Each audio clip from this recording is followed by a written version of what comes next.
Oxygen থাকে না, কারণ সে একটা কাজ করে আসে, ভিতরে নষ্ট হয়ে গেছে। কার্বন ডাই অক্সাইড হয়ে যখন বের হয়ে আসে, এটা যখন আবার ঘুরতে থাকে সারা পৃথিবী, যদি কার্বন ডাই অক্সাইড হয়ে যায় মানুষ বিষাক্ত হয়ে মারা যাবে। এই জন্য এই কার্বন ডাই অক্সাইডটা সাথে সাথে গাছপালা গ্রহণ করে নেয়, সুবহানাল্লাহ, যাতে করে মানুষ দূষিত হয়ে মারা না যায়। আবার গাছ থেকে অক্সিজেন পাস করে আবার মানুষের কাছে পৌঁছে দেয়। এই যে প্রত্যেকটা মুহূর্তে আল্লাহ তাআলা অক্সিজেন নামক সাবান দিয়ে আমাদের রক্ত পরিশোধিত করে আমাদের পুরো শরীরে সাপ্লাই দিয়ে আমাদেরকে বাঁচিয়ে রেখেছেন, সুস্থ রেখেছেন। এত নিয়ামত প্রত্যেকটা সেকেন্ডে সেকেন্ডে যা ভোগ করতেছি, তার নিয়ামতের নাশুকরি যদি করো বান্দা, তোমার কপালে জাহান্নাম, তোমার কপালে জাহান্নামের আগুনে চিরকাল জ্বলতে হবে। ঠিক না? ঠিক করে শুধু বন্ধুরা আমার দেখেন, আমি আপনি ঘুমিয়ে যাই, আমাদের ব্রেনটা ঠান্ডা হয়ে যায়, আমাদের চোখ ঘুমিয়ে যায়, আমাদের কান ঘুমিয়ে যায়, আমাদের সমস্ত শরীর নিস্তেজ হয়ে যায়, আমাদের হাত পা গুলো নিস্তেজ হয়ে যায়। আমরা কখন কোন দিকে কাত হই আমরা বলতে পারি না।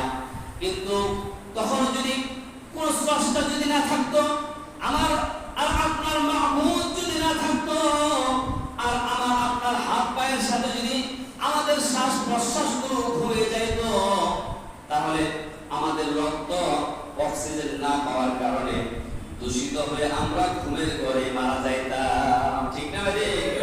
আমাদের শরীরের বিভিন্ন অঙ্গ প্রত্যঙ্গ গুলো ঘুমিয়ে যায়, কিন্তু আমাদের শ্বাস প্রশ্বাস বন্ধ হয় না। শ্বাস প্রশ্বাস বন্ধ না হওয়ার কারণ হলো ওই যে মালিক তার সাহায্যে বসে বসে তিনি তার সৃষ্টি নিয়ে খেলা করতেছে। মানুষের যদি শ্বাস প্রশ্বাস বন্ধ হয়ে যায়, রক্ত শোধন হবে না, রক্ত শোধন না হলে সে দূষিত রক্ত নিয়ে বাঁচতে পারবে না।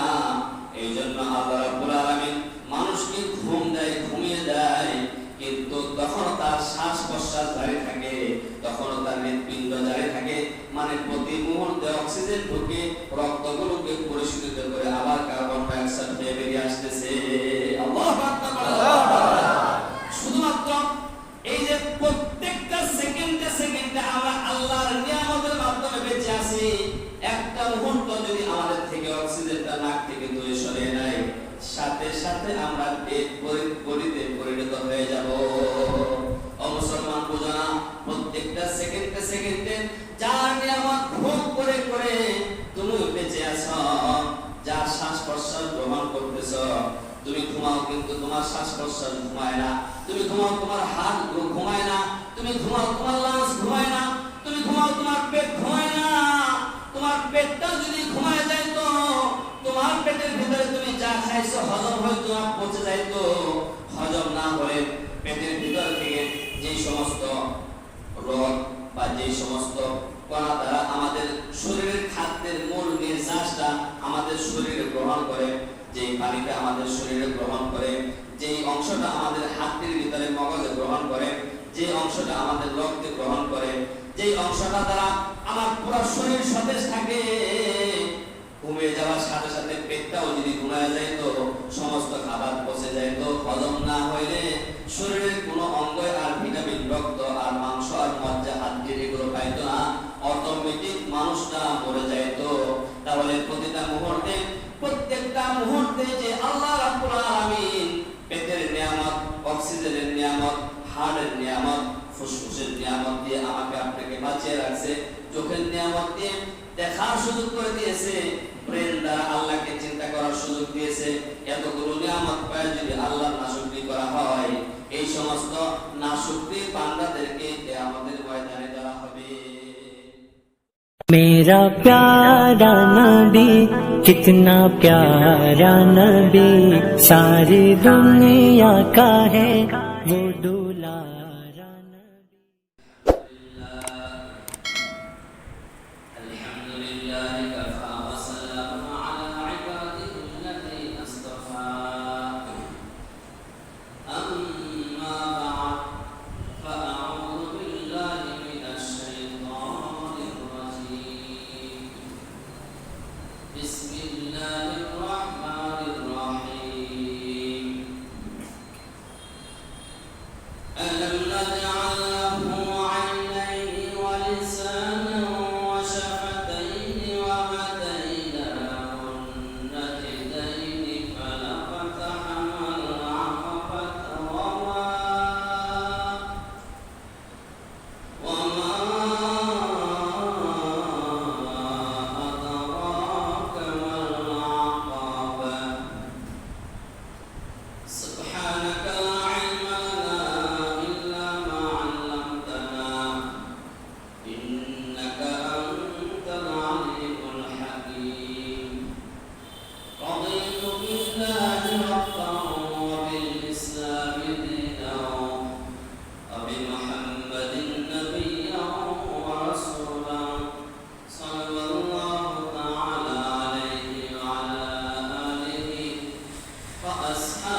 রাব্বুল আলামিনের দরবারে হাজার শুকর যে মহান রব্বুল আলামিন আজকে ঈদের দিন দুইটা ঈদ একত্রিত হয়েছে। কি বলেন? বাৎসরিক তো দুইটা ঈদ, কিন্তু সাপ্তাহিক একটা ঈদ আছে না নাই? প্রত্যেকটা জুমার দিন মুসলমানের ঈদের দিন, তাহলে দুইটা ঈদ একসাথে একত্রিত হয়েছে। আল্লাহ তাআলা এই দুইটা ঈদকে সামনে রেখে এখনো সুস্থ সবল অবস্থায় আমরা আল্লাহ তাআলাকে সাড়া দেওয়ার জন্য, তারপর মসজিদে আসা বসা কিছু কথা বলা শোনার জন্য তৌফিক পাইলাম। এই জন্য আমরা আল্লাহ তাআলার সামনে কালিমাতুল শুকর আদায় করি, আলহামদুলিল্লাহ। আলোচনা কি করব? সকালে কিছু হয়েছে, এখন সময় কম, যারা তাআলাকে সেখান থেকে খুঁজে পাওয়া যায়। আমি অনেক উপমান দিয়েছি এবং বলতে বলতে পর্যন্ত বলেছি যে শুধুমাত্র গাছপালা, তরুলতা ইত্যাদির দিকে তাকাইলেই শুধু আল্লাহর কুদরত দেখা যায় না, আমাদের নিজেদের মধ্যেও লক্ষ কোটি কুদরত আল্লাহর আছে না নাই? আমি মাথা থেকে শুরু করেছিলাম যে মাথার চুল, ব্রেন, এগুলো আল্লাহ তাআলার নিয়ামত। এরপরে চোখের ভ্রু, পাপড়ি, চোখের সাদা জায়গা, কালো জায়গা, এগুলো নিয়েও আমি কিছুটা কথা আপনাদেরকে বলেছিলাম। আমি চিন্তা করলাম আজকে ওই বিষয়টাই আরেকটু বলি, কারণ এগুলো হলো আমাদের নিয়ামত, আল্লাহর পক্ষ থেকে এগুলো কি নিয়ামত, অথচ এগুলো দ্বারাই আমরা আল্লাহ তাআলার নাশকরি বেশি করি। যেমন আমাদের স্মৃতিশক্তির ব্রেন, এটা আমরা ইসলামের কাজে ব্যবহৃত না করে অন্যায় কাজে বেশি ব্যবহার করি। আমাদের চোখ আল্লাহ তাআলার নিয়ামত, এটাতে শুধুমাত্র কোরআনে কারিমের দিকে তাকালেই সওয়াব হয়। সুবহানাল্লাহ। তাহলে চোখ শুধু দুনিয়ার নিয়ামত না, আখিরাতের নিয়ামত। চোখ দ্বারা আমি সব দেখতে পাচ্ছি, দেখে দেখে আমি সব চিনতে পারতেছি, বুঝতে পারতেছি। আবার এটা আখিরাতের নিয়ামত, এটা মায়ের দিকে 100 বার তাকায়, তাহলে প্রতিদিন 100 টা কবুল হজের সওয়াব হবে। এই চোখ দ্বারা যদি আমি কাবার দিকে শুধু তাকিয়ে থাকি, যত সময়, যত বছর তাকিয়ে থাকবো, সওয়াব হইতেই থাকবে। জাবালে রহমতের দিকে তাকিয়ে থাকলে সওয়াব হইতেই থাকবে। কোরআনের দিকে তাকিয়ে থাকলে, বুঝি আর না বুঝি, শুধু তাকিয়ে থাকলে সওয়াব হইতেই থাকবে, হইতেই থাকবে। সুবহানাল্লাহ। কারণ হাদিসের মধ্যে আছে, দেখে বললে 1000 সওয়াব, না দেখে বললে 1000 সওয়াব, আর দেখে বললে 2000 সওয়াব। তাহলে পড়া তো দুটো অবস্থায়, কিন্তু বাকি 1000 নেকি যে বেশি পাইলাম, এটা কিসের দ্বারা? এটা দেখা, এটা অনেক বড় একটা নিয়ামত।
ভেদ করে, চুল ভেদ করে ভিতরে প্রবেশ করেই যাবে। এই কারণে আবার আল্লাহ তাআলা নাকের ভিতরে আঠালো জাতীয় একটা জিনিস পদার্থ দিয়েছে, যাতে করে ধুলাটা যাওয়ার সাথে সাথে যে পশম আটকাইতে না পারে। ওই আবার জিনিসটা পিচ্ছি পানির মধ্যে থাকলে ময়লা আটকাইতো, কথা বলেন না কেন? আঠা জাতীয়, মানে ময়লা ঢুকলে ওখানে আটকে যাবে। তাহলে কি পরিমাণে শোধন করে আমাদের ভিতরে আল্লাহ তাআলা অক্সিজেন প্রবেশ করাইতেছে। এরপরেও যদি কোনো ময়লা প্রবেশ করে, আল্লাহ রাব্বুল আলামিন আমাদেরকে আবার সর্দি ঠান্ডা লাগানোর ব্যবস্থা করে দিয়েছে। ফুসফুসে যদি অনেক ময়লা জমে যায়, আমাদের ঠান্ডা লাগে, সর্দি লাগে। এই ঠান্ডা সর্দি কাশের সাথে আমাদের ফুসফুসের ময়লাগুলো পানি আকার হয়ে, ময়লাগুলো পানির সাথে মিশ্রিত হয়ে নাক দিয়ে বের হয়ে যায়, যেন ফুসফুসটা সুন্দর পরিচ্ছন্ন থাকে, রক্ত শোধন করতে যেন সুবিধা হয়। সুবহানাল্লাহ বলেন না? আমার এই কথাগুলো বলার উদ্দেশ্য হলো, আমি তো আসলে এত অল্প সময়ে আমাদের পুরা নিয়ামতগুলো বলতে পারবো না। আজকের আমার এই বিষয়টা নেওয়ার উদ্দেশ্য হলো, এই ঈদকে কেন্দ্র করে আমাদের অনেক গুনাহ হয়। রোজা পর্যন্ত আমরা ভালো থাকি, এরপরে আমরা গুনার সাগরের মধ্যে হাবুডুবু খাইতে থাকি। আমরা আমাদের ব্রেনের গুনাহ করি, চোখ দ্বারা ফেসবুক, ইন্টারনেটের এছাড়া আরো অনেক গুনাহ করি, মুখ দ্বারা আমরা অনেক গালিগালাজ করি, ইত্যাদি গুনাহগুলো করি। এই জন্য এই বিষয়টা আমি নিয়েছি যে পূর্বের কথাগুলো একটু স্মরণ করিয়ে দিই, যে আল্লাহর কত নিয়ামত ভোগ করে আমরা প্রতি মুহূর্তে চলতেছি। অতএব এই অঙ্গ প্রত্যঙ্গগুলো নাশুকরি করা যাবে না, এগুলোর শুকরিয়া আদায় করতে হবে। আর প্রত্যেক অঙ্গের শুকরিয়া তাকেই বলে, ওই অঙ্গটাকে বৈধ পন্থায় শরীরভাবে ব্যবহার করার নামই হলো শুকরিয়া। দেখুন, এই যে আমরা নাকের কথা বলতেছিলাম, আমরা নাক দিয়ে শ্বাস প্রশ্বাস গ্রহণ করি, কিন্তু আমাদের নাক দিয়ে যে বাতাসটা যায়, অক্সিজেনটা যায়, আমাদের নাকের ভিতরে আল্লাহ রাব্বুল আলামিন এমন একটা গোস্তের টুকরা রেখে দিয়েছে, যেটা আমরা দেখলে মনে হয় গোস্তের টুকরা, কিন্তু এটার পাওয়ার অনেক বেশি। এমন পাওয়ার আগে কোরআন হাদিস বোঝাইতে অসুবিধা হইত। ফেসবুক, ইন্টারনেট আর যোগ উন্নতি হওয়ার কারণে এখন আমাদের বোঝাইতে সুবিধা হয়। আরো যত বিজ্ঞান সামনে অগ্রসর হবে, কোরআন হাদিস বোঝাইতে আরো বেশি সহজ হবে। কারণ কোরআন তো সবচেয়ে বড় বিজ্ঞানের বিজ্ঞান, কি বলে? আর এটা তো কিয়ামত পর্যন্তের জন্য, নাকি এই বছর পর্যন্ত বাতিল, এরপর আর চলবে না। আগে সিস্টেম ছিল না, আমাদের পানি গরম করতে হইতো চুলার মধ্যে দিয়ে, কিন্তু এখন এমন সিস্টেম বের হয়েছে, এক জাতীয় কল আছে, ওগুলো ক্রয় করলে ওটা দিয়ে যত পানি বের হবে, গরম পানি বের হবে। আছে না কলের পানি গরম, আবার কিছু আছে ঠান্ডা পানি বের হবে। তাহলে কলের ভিতরে এমন বৈদ্যুতিক ভাবে এমন একটা কার্বন ওখানে ফিট করে দেওয়া হয়েছে যে ঠান্ডা পানিও শীতের মধ্যে হাত দিলেই গরম পানি বের হবে। ঠিক আল্লাহ রাব্বুল আলামিন নাকের ভিতরে যে ছোট্ট দুটো গোস্তের টুকরা দিয়েছে, এই গোস্তের টুকরা দুটো কাজটা কি? দেখুন, আমরা যে শ্বাস প্রশ্বাস গ্রহণ করি,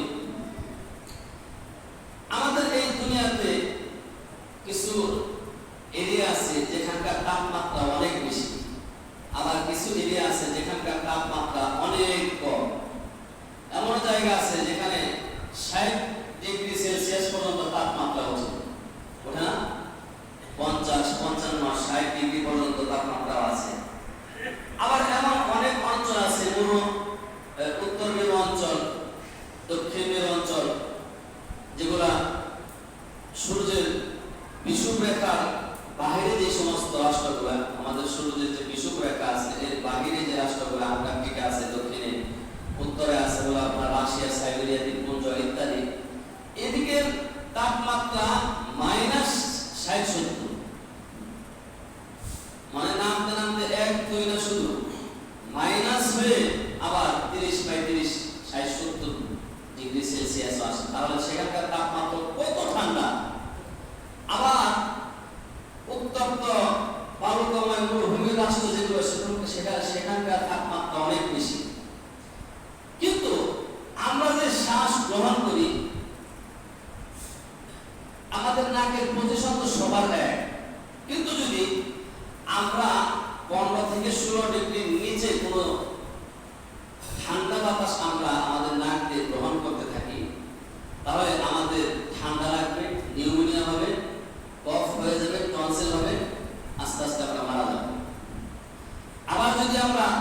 40 বা 45 ডিগ্রির উপরের তাপমাত্রা আমরা শ্বাস প্রশ্বাসের সাথে গ্রহণ করি, আমাদের শরীরের রক্তকণা এগুলো ফেটে যাবে। রক্তকণাগুলো ফেটে গিয়ে রক্ত দূষিত হয়ে মানুষটা আস্তে আস্তে মৃত্যুর কোলে ঢলে পড়বে। কিন্তু আল্লাহ রাব্বুল আলামিন নাকের ভিতরে এমন দুইটা গোস্তের টুকরা আল্লাহ রাব্বুল আলামিন আমাদেরকে দিয়েছেন, আপনি গরম অঞ্চলে হঠাৎ করে যদি যান অথবা ঠান্ডা অঞ্চলে যদি আপনি হঠাৎ করে যান, প্রথমবার শুধু শ্বাসটা নেবেন, আপনার ওই এটাকে ফেরোনাস বলে, নাম কি? আমাদের যে গোস্তটার মধ্যে আল্লাহ যে শক্তিটা দিয়েছে এটার নাম হলো ফেরোনাস। এই ফেরোনাস এটা এমন একটা নিয়ন্ত্রণকারী, তাপমাত্রা নিয়ন্ত্রণকারী বস্তু, আপনি প্রথমবার শুধু শ্বাসটা টান দিবেন, যদি বায়ুটা বেশি গরম হয় প্রথম নিঃশ্বাসটাই শুধু গরম যাবে, পরবর্তীতে থেকে যত নিঃশ্বাস আপনি গ্রহণ করবেন ওই ফেরোনাসের মধ্যে তাপমাত্রা ধরা পড়বে। ফেরোনাস ভিতরের সাথে একটা যোগাযোগ সাথে সাথে হয়ে যায়, ভিতর থেকে একটা সংবাদ আবহাওয়ার মতো তার কাছে পাঠায়, আমার ভিতরে এত তাপমাত্রা গ্রহণ করতে পারবে না। তখন ওই ফেরোনাস নামক গোস্তের টুকরাটা সে যে বাতাস গ্রহণ করে, যতটুকু তাপমাত্রা প্রয়োজন ওখান থেকে ঠান্ডা, বেশি ঠান্ডা অক্সিজেন গুলোকে বাহির করে ওখান থেকে গরম করে তারপরে ভিতরে পাঠায়। আর যদি তাপমাত্রা বেশি হয় তাহলে ওই ফেরোনাস নামক গোস্তের টুকরাটা ওই গরম হাওয়াটাকে ঠান্ডা করে শরীরের ভিতরের জন্য যেটা প্রয়োজনীয় এবং উপযোগী সেই বাতাসটাই মানুষের ভিতরে পাঠায়। সুবহানাল্লাহ।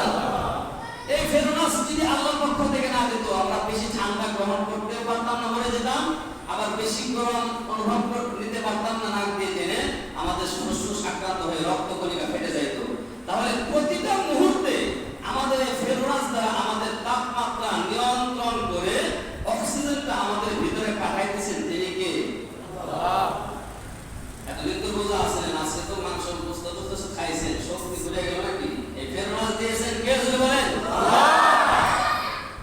তাহলে প্রতিটা মুহূর্তে তাপমাত্রা একদম মেপে মেপে আমাদের ভিতরে পাঠায়। যে কারিগর প্রতিটা মুহূর্তে আমাদেরকে এইভাবে নিয়ন্ত্রণ করে বাতাস দিয়ে দিয়ে আমাদেরকে বাঁচিয়ে রাখছে, ওই মালিকের নাফরমানি করে যদি দুনিয়াতে চলো, দুনিয়াতেও তোমার উপর আযাব আসবে। এই কারণে আখিরাতেও তোমাকে জাহান্নামের শাস্তির সম্মুখীন হতে হবে। নাউযুবিল্লাহ। কিন্তু পৃথিবীতেও যদি অক্সিজেন না থাকতো মানুষ বাঁচতো না। এই কারণে তো আল্লাহ রাব্বুল আলামিন পৃথিবীতে অক্সিজেন দিয়েছেন। আর বেশি থেকে বেশি 5-7 মাইল উপরে গেলে আর অক্সিজেন পাওয়া যায় না, উপরে গেলে আপনাকে অক্সিজেন নিয়ে যেতে হয়, ঠিক না ভাই? তাহলে আমাদের জন্য অক্সিজেন, কিন্তু অক্সিজেনের মূল কাজটা কি? এই যে আমরা প্রত্যেকটা মুহূর্তে প্রতি মুহূর্তে অক্সিজেন আমরা নাক দিয়ে গ্রহণ করতেছি, এটা কিন্তু বাতাসের সাথে মিশে আছে, কিন্তু দেখা যায় না। দেখা যায়? আমরা তো মনে করি বাতাসই ঢুকতেছি, আসলে কি বাতাস ঢুকতেছে না অক্সিজেন ঢুকতেছে? আমরা এখন যা দেখি না তা মানে না, নাস্তিকরা বলে না, বলে না, যা দেখে না তাদেরকে জিজ্ঞাসা করবেন তুই কি বান্দর অক্সিজেন দেখছিস? এরা বলে যা দেখি না তা মানি না, মানে আল্লাহকে দেখি না মানি না। নাউযুবিল্লাহ। অক্সিজেন দেখা যায়, শীত গরম দেখা যায়, বিষ বেদনা এগুলো দেখা যায়, করোনা ভাইরাস দেখা যায়, আরো যত ভাইরাস আছে এগুলো দেখা যায়। কিন্তু এগুলোর মধ্যে যে আছে এটাকে কেউ অস্বীকার করে? কিভাবে থাকে? এগুলো বাতাসের সাথে মিশে থাকে। যেমন আপনারা মনে করেন পানিটা যদি ঠান্ডা থাকে, আমি আপনাদেরকে আগে বলেছি এটা ভারী থাকে, ওজনদার থাকে, তখন আমি আগে বলেছি যে বৃষ্টিগুলো কি আসলে উপর থেকে নামে না পৃথিবীতে টেনে নামায়?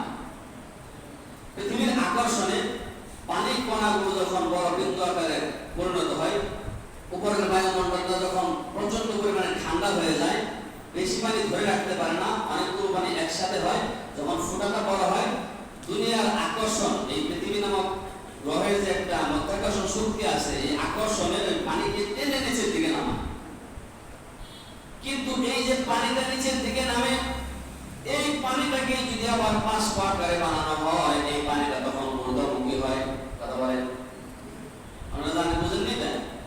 সাগরের পানি বাষ্প আকারে যখন করে বায়ুমণ্ডল যখন উত্তপ্ত হয়ে যায়, সাগরের মধ্যে তরঙ্গের সৃষ্টি হয়, তখন বাষ্প আকারে সাগরের পানি উপরের দিকে ওঠে। ওই পানিটাই আবার যখন ওই বায়ুমণ্ডল ঠান্ডা হয়ে যায়, ওই যে পানিটা বাষ্প আকারে উঠছে, ওই পানিটাই আবার ভারী হওয়ার কারণে জমিন থেকে টেনে ওই পানিটাকে আবার বৃষ্টির আকারে নামায়। তাহলে পানি ঠান্ডা থাকলে নিম্নগামী, আর গরম থাকলে ঊর্ধ্বগামী। যেমন মনে করেন আপনি এখানে একটা পানি রাখবেন, নিচের দিকে পড়ে যাবে, কিন্তু আপনি যদি ডেক্সির ভিতরে পানি দিয়ে এটাকে জাল করেন, উঠেনি কিছু ধোঁয়া ওঠে। শুধু কি ধোঁয়া ওঠে নাকি বাষ্পের সাথে পানি ওঠে? একটু আগেই তো ওই পানিটা নিম্নগামী ছিল, কিন্তু এখন পানির মধ্যে একটা উত্তপ্ততা এসেছে, গরম ভাব এসেছে। এ কারণে সে ওজন জিনিস তো আর করতে পারবে না, গরম আকারে বাষ্প হয়ে আস্তে আস্তে উপরের দিকে উঠতেছে। কিন্তু বাষ্প হয়ে উপরের দিকে যখন উড়ে যায়, 2-3 হাত উপরে গেলে আর পানি দেখা যায় নাকি?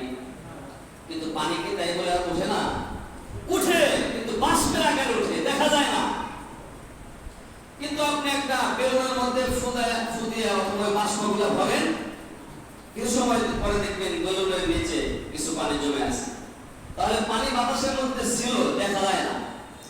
ঠিক তেমনি ভাবে অক্সিজেন বাতাসের মধ্যে আছে, কিন্তু দেখা যায় না। কারণ ভারী বস্তু ফুসফুস গ্রহণ করতে পারে না। এই কারণে বাতাসের মতো সূক্ষ্ম বস্তুর সাথে আল্লাহ তাআলা অক্সিজেনকে মিশিয়ে দিয়েছেন। কিন্তু যখন হার্ট বা হৃৎপিণ্ড তার অপরিশোধিত রক্ত যখন এই ফুসফুসের মধ্যে পৌঁছে যায়, এই বাতাসের সাথে যে অক্সিজেনটা পৌঁছায়, এই অক্সিজেনের কাজ হলো ওই দূষিত রক্তকে ধুয়ে মুছে আবার পরিশোধিত করে পুরো শরীরের মধ্যে সাপ্লাই করা। আমরা কাপড় ময়লা হলে সাবান দিয়ে ধুই না, আমরা সাবান দিয়ে ধৌত করি। এখন দেখেন, আগে কাপড়টা ময়লা ছিল, পানিটাও পরিষ্কার ছিল। কাপড় ধোয়ার পরে কাপড়টা পরিষ্কার হয় আর পানিটা ময়লা হয়। এখন এই পানিকে আপনি খাবেন, এবং এই পানিটা কি মানুষের জন্য উপযোগী না অনুপযোগী? ঠিক তেমনি ভাবে বন্ধুরা, আমাদের এই নাকের ভিতর দিয়ে অক্সিজেন নামক বস্তুটা ভিতরে চলে যায়, আমাদের হৃৎপিণ্ডটা, আমাদের হাড় সেখানে রক্ত অপরিশোধিত রক্তগুলো পাঠিয়ে দেয়। অক্সিজেন নামক সাবান গিয়ে, এই অক্সিজেন নামক সাবান গিয়ে সেখানে ওই রক্তগুলোকে আবার ধুয়ে মুছে একদম পরিষ্কার করে দেয়। পরিষ্কার করার কারণে এই অক্সিজেনটা আর অক্সিজেন থাকে না। এই অক্সিজেনটা ওই যে রক্ত শোধন করার কারণে এখন সে দূষিত হয়ে গেছে। যেমন কাপড় ধুলে পানি দূষিত হয়ে যায়, ওই দূষিত অবস্থায় ভিতরে প্রবেশ করে অক্সিজেন হয়ে, কিন্তু বের হয় কি হয়ে? কথা বলেন, কার্বন ডাই অক্সাইড হয়ে। মানে এটা দ্বারা একটা জিনিসকে ধৌত করা হয়েছে, এই জিনিসটা এখন না হয়। কিন্তু এত লক্ষ কোটি কোটি মানুষের শ্বাস প্রশ্বাস ঢুকতেছে ভালো জিনিস, বের হচ্ছে খারাপ জিনিস।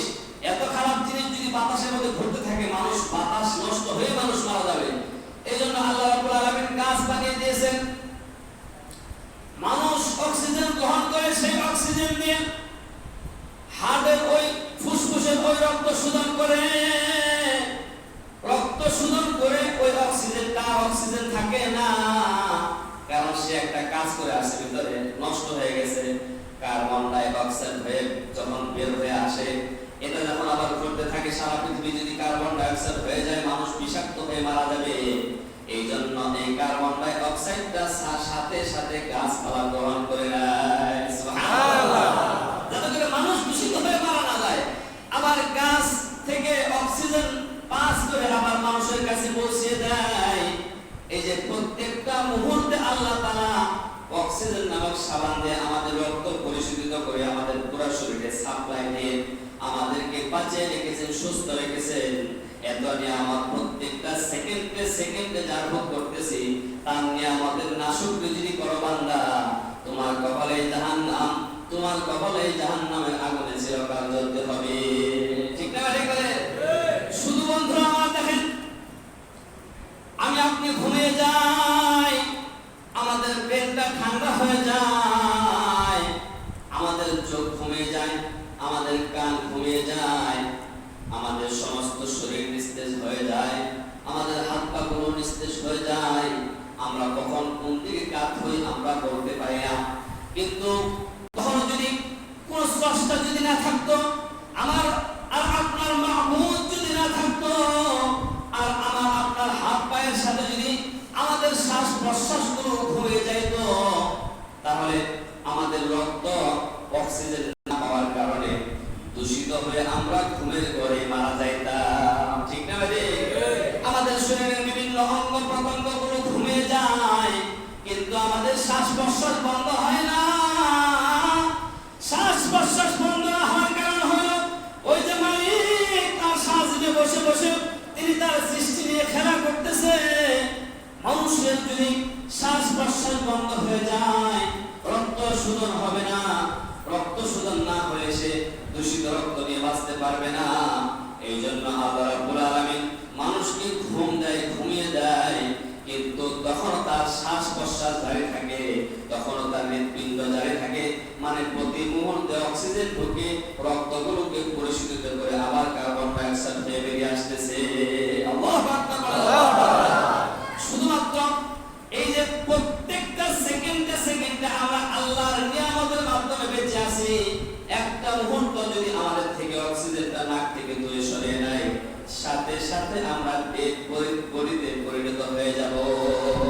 ও মুসলমান বুঝো না, প্রত্যেকটা সেকেন্ডে সেকেন্ডে যার নিয়ামত ভোগ করে করে তুমি বেঁচে আছো, যার শ্বাস প্রশ্বাস গ্রহণ করতেছো, তুমি ঘুমাও কিন্তু তোমার শ্বাস প্রশ্বাস ঘুমায় না, তুমি ঘুমাও তোমার হাত ঘুমায় না, তুমি ঘুমাও তোমার লাংস ঘুমায় না, তুমি ঘুমাও তোমার পেট ঘুমায় না।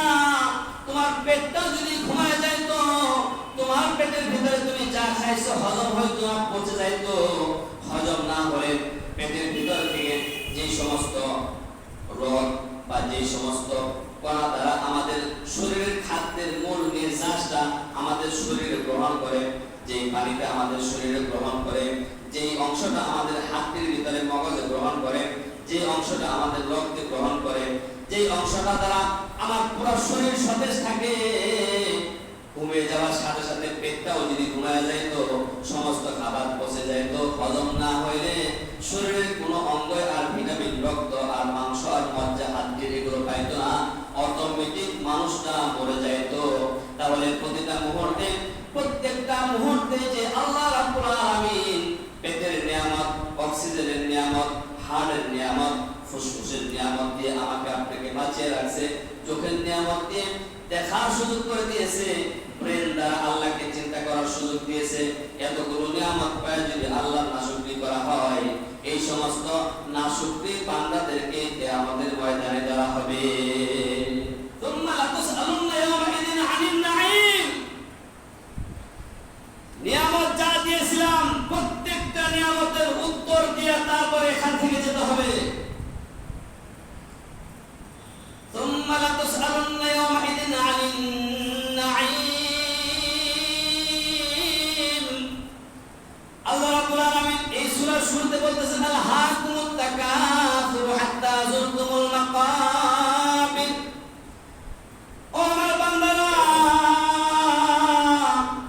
দুনিয়ার দিকে পড়ে দুনিয়ার পিছনে ছুটে, দুনিয়ার প্রাচুর্যের পিছনে ছুটে একজনের সাথে আরেকজন ধন সম্পদের পাল্লা দিতে দিতে তুমি আমাকে ভুলে গেছো, আমার আখিরাত ভুলে গেছো। অথচ যে সম্পদের জন্য তুমি আমাকে ভুলে গেলে, আমার নিয়ামতের কথাও তোমার স্মরণ হইল না। এখন তুমি আমার নিয়ামত বুঝতেই পারতেছো না, কিন্তু একদিন যখন তোমাকে আমি ধরবো, সেই দিন সুম্মা লাতুসআলুন্না ইয়াওমাইযিন আনিন নাঈম। প্রত্যেকটা নিয়ামত সম্পর্কে সেদিন প্রশ্ন করা হবে, জিজ্ঞাসা করা হবে। কোন প্রশ্নের উত্তর ছাড়া একটা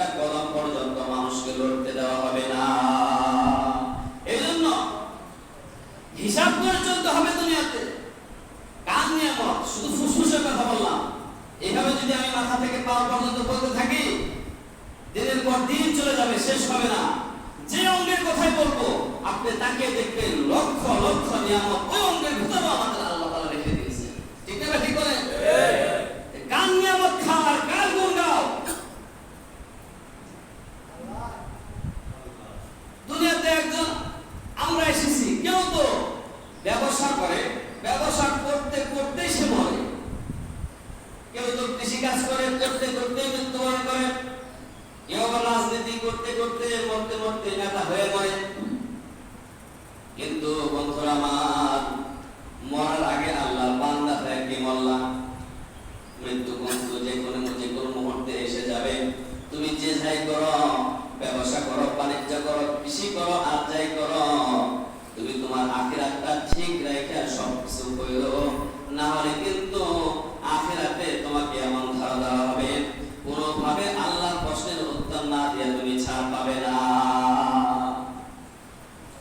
অবসর আল্লাহ তাআলা, আমার তো সময় নাই, আল্লাহ তাআলা আমি যে আয়াতটা পাঠ করেছিলাম, আল্লাহ এই কিছু নিয়ামতের কথা এই আয়াতে বলছে, আমি এখানে ঢুকতেই পারি না। আল্লাহ তাআলা বলতেছে, আলাম নাজআল লাহু আইনাইনি ওয়া লিসানান ওয়া শাফাতাইনি ওয়া হাদাইনাহু নাজদাইন।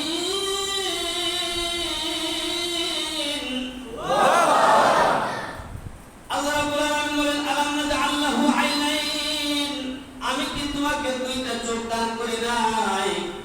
ওয়া লিসানান ওয়া শাফাতাইন, আর তোমাকে দিয়েছি আমি একটা জিহ্বা আর দুইটা ঠোঁট।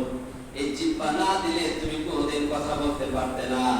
এই জিহ্বা না দিলে কোনোদিন তুমি কোন জিনিসের স্বাদ আস্বাদন করতে পারতে না। ঠিক না ঠিক বলে? এই জিহ্বা নিয়ে আলোচনা করতে গেলে আমার আরো 1 ঘন্টা লাগবে, এই জন্য এখানে রাখলাম, আরেকদিন বলবো। জিহ্বার মধ্যে আল্লাহ কি কি কারিশমা রাখছে, কি পদার্থ দিয়ে এটাকে সৃষ্টি করছে, কেন এত প্রকারের স্বাদ? আমরা একটা অনেকে বলে জান্নাতের ফল একটাই নাকি 70 প্রকারের মজা, তো বুঝে আসে না। কিন্তু সব যদি বুঝে আসে তাহলে এটা জান্নাত কি জন্য? সামান্য একটা জিহ্বার মধ্যে আপনি তরকারিটা মুখে দেওয়ার সাথে সাথে লবণ বেশি হয়েছে না কম হয়েছে বুঝতে পারেন, কি পারেন? ঝাল হয়েছে কিনা এটা তো বুঝতে পারেন, কথা বলেন? স্বাদ হয়েছে কিনা এটাও বুঝতে পারেন। এরপরে একটু এলাচটা বেশি হয়ে গেছে সেটাও ধরতে পারে। লবঙ্গের গন্ধ আসে, একটু জিহ্বার মধ্যে ঝাঁজ লাগতেছে সেটাও বুঝতে পারে। মানে তরকারির ভিতরে যা কিছু দিছে সবকিছু আপনি মুখে দেওয়ার সাথে সাথে জিহ্বা আপনাকে বলে দিচ্ছে। এতগুলো সংবাদ একটা জিহ্বা কিভাবে আপনাকে দিল? তাহলে জান্নাতের একটা বলে 70 প্রকারের মজা আমি পাবো না কিভাবে? এগুলো বিরক্তির প্রশ্ন না? এই জন্য আসুন ঈদ এসেছে, আমরা অনেক গুনাহের মধ্যে লিপ্ত হয়ে যাব। খবরদার খবরদার, গুনাহ করার আগে চিন্তা করবা, যেই অঙ্গ প্রত্যঙ্গ দিয়ে গুনাহ করতেছি এই অঙ্গ প্রত্যঙ্গ গুলো কার নিয়ামত, এটা চিন্তা করে কাজ করতে হবে। যে ব্রেন খাটাই দিয়েছে কে দিয়েছে? কত মানুষ আল্লাহ তাআলা পাগল বানিয়ে লঙ্গি ছাড়া ঘুরতেছে। এই চোখ কে দিয়েছে? এই নাক কে দিয়েছে? জবান কে দিয়েছে? এই জবান দিয়ে আমি কার বিরুদ্ধে কথা বলতেছি? সারা জীবন অমুক ভাই তমুক ভাই জিন্দাবাদ বললেন, আল্লাহু আকবার কয়বার বলেছেন? এই প্রশ্ন করা হবে না? এজন্য মুখের নিয়ামত শুকরিয়া আদায় করতে হবে। আল্লাহর কথা বলবেন কি? আমি একটু একটা কথা বলি, আল্লাহ সুবহানাল্লাহ তো বলা সাহস না, আল্লাহু আকবার পর্যন্ত বলতে পারেন না, এখানে বয়ানে বসে। তাহলে চার হোস্টেলে বসে আল্লাহর কথা কিভাবে বলবে?